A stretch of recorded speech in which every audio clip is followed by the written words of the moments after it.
So, Scorpio. This is a Scorpio Sun, Moon, Rising, and Venus collective reading for the month of October. For your personal reading, kindly send me a direct message. Kamusta mga Scorpio? Kamusta? Happy birthday! Sana naman maganda ang energy para sa inyong birthday season. Okay? This is Scorpio Sun, Moon, Rising, and Venus collective bonus reading for the month of October. Okay? Collective energy ng ating mga Scorpio. Collective energy ng ating mga Scorpio. Collective energy ng ating mga Scorpio. This is Scorpio Sun, Moon, Rising, and Venus collective bonus reading for the month of October. Love, life, personal growth, kaperahan, kabuhayan, relationship, friendship.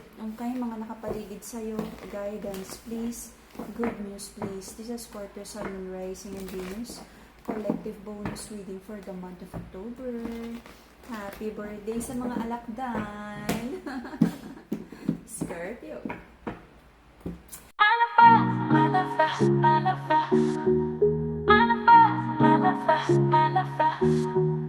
May hinihintay na good news, conversation.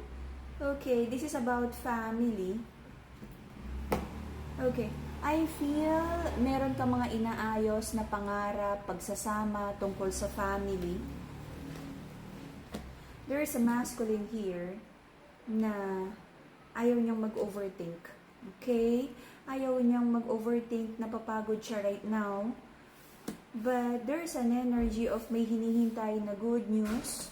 Mukhang nagkaroon ng delay sa good news sa pag-uusap tungkol sa family na to.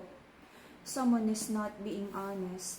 This is a Scorpio energy tungkol sa positive transformation na kailangan mangyari sa love connection na to. Okay? Sorry. Okay. So, you feel so detached. Sabi mo kailangan nang mag-move forward, kung ano man tong mga toxicity sa buhay, sa relationship. Napagod ka na, tumahimik ka na, nag-move forward ka. Sabi mo, by staying in a toxic and hurtful situation, lagi na lang may away, nahirapan ka, nabobroken heart ka.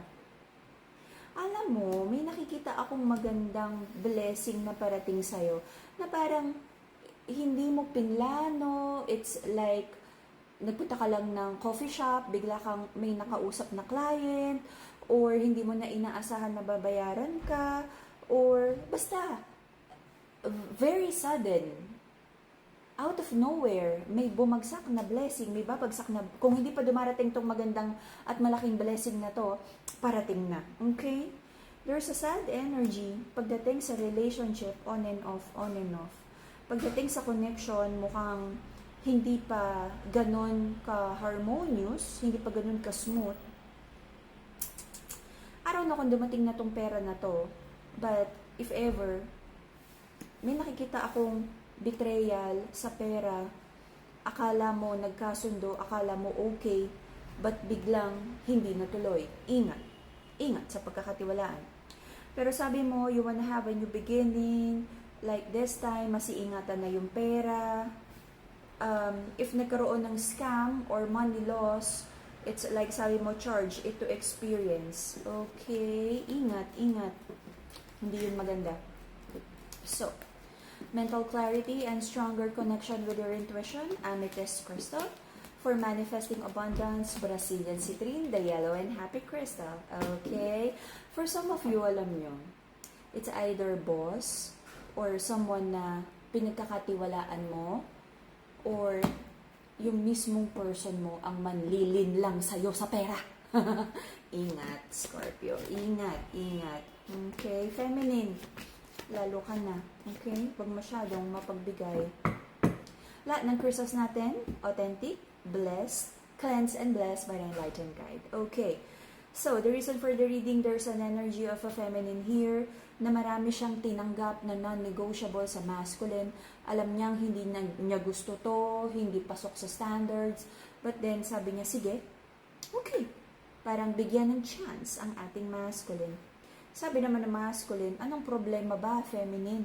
Parang masyado ka lang maraming hinihingi, masyado ka lang maraming, suggestion, pero Sabi ng masculine, sa totoo lang, enough naman daw kung ano yung meron sa relationship at yung binibigay niya.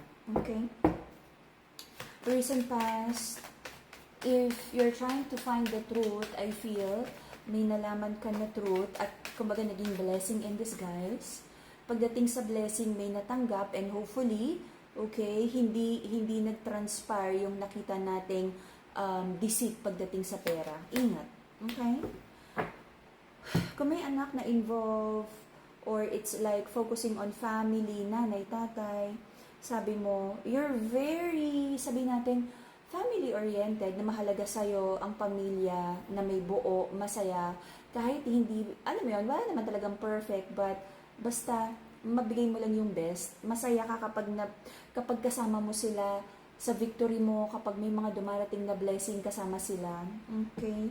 It feels like para sa'yo, you define your family as your biggest blessing sa buhay. Okay?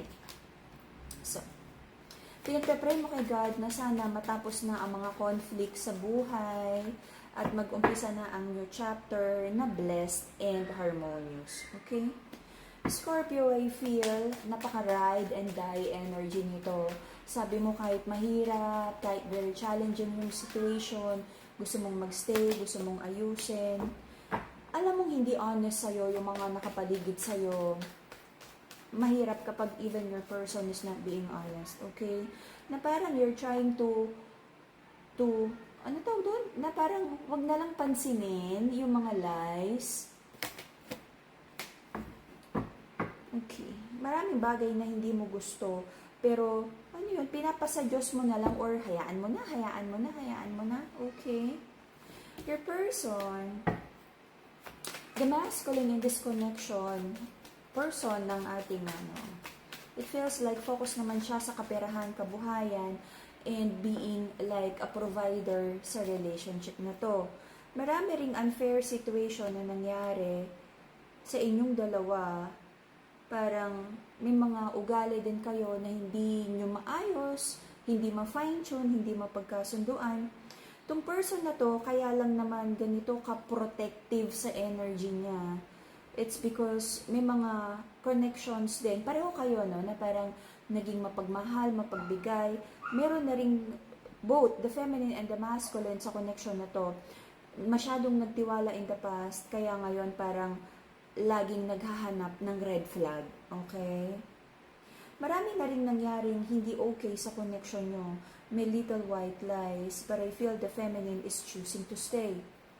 Aware naman si masculine din na kung ano yung mga pagkukulang at naging pagkakamali niya kay feminine. At this time, sabi niya, is pipilitin niyang maging reliable partner kay feminine. Maraming nangyaring hindi maganda in the past, and I feel nahihirapan ka to really forgive and move past those difficult situation. Parang nagre-rewind pa rin sa isip mo kung gaano ka nasaktan, dinaya, sinungalingan at binitray ng mga taong pinagkatiwalaan mo at malapit sa puso mo. Okay? Until the end of the year, I feel there's an energy of kung may anak na involved, mas magfo-focus ka sa anak, pera, anak, pera. Okay? If walang anak, I feel happiness mo na meron na ma-reach mo yung like ano ba yung goal mo for 2025, ma-promote, ma-increasean, ma-recognize. Maaaring magkaroon ng delays or it feels like yung full manifestation mo, like dapat ganito na yung sahod at nakalipat ng trabaho, manage your expectation kasi hindi ko nararamdaman na biglang buhos lahat, no? Kung meron kang 10 lista or 5 lista ng gusto mong financial blessings until the end of the year, it could be 3 nun makuha mo, hindi 100%. But be thankful because, di ba, blessing pa rin naman yun. Okay? Pagdating sa relationship, marami pa rin like aayusin about this love connection. The masculine has a bad habit or like alcohol, it could be bisyo, sugal, babae. Pero nandito yung energy ni feminine na parang very patient na pinagdadasal. pinagnonovena na magbago na at magising na sa katotohanan at maturity ang masculine na to. Okay? But I feel para sa ating feminine, priority niya ang kaperahan. Putol. Priority ng ating feminine ang kaperahan, kabuhayan. I feel pareho naman kayo. Kaya lang, si feminine kasi is may mga disappointment siya about love and very optimistic siya na magbabago pa naman, okay? Na may miracle for the masculine at ready naman siya to wait for like the potential ni masculine, okay? The devil card is like bisyo, yosi, alak, babae, sugal, bad habits, ego, kung ano man yung mga hindi nyo like hindi healthy for the relationship, okay? I feel may maganda namang outcome, pero ang nakikita ko is, depende pa rin naman sa decision nyo. Okay? Because this is like a collective reading. May magandang potential ang relationship na to. At nakita ko naman, no, yung sa past reading natin, it's like you're hoping na magkaroon ng magandang outcome. May nakikita naman ako. Okay? Pero depende pa rin sa free will nyo kung gaano kabilis yung magandang outcome na to or mas matatagalan pa compared with most of kung kaninong energy yung mga nandito, ha? But blessing, meron. Be thankful kung ano yung mga darating. Di ba, ang sinasabi nga lagi is, pag mas grateful ka, mas magaan ang pasok ng biyaya. Okay? Feminine, manage your expectations pagdating sa masculine. And of course, mag-set ka lang ng tamang, limitasyon din. Kasi, hindi pwedeng forever maghintay. But, again, uulitin ko, may magandang potential. Alrighty? And that would be the Scorpio reading for the month of, bonus reading for the month of October. See you again in a few days for your November reading. Bye-bye, Scorpio!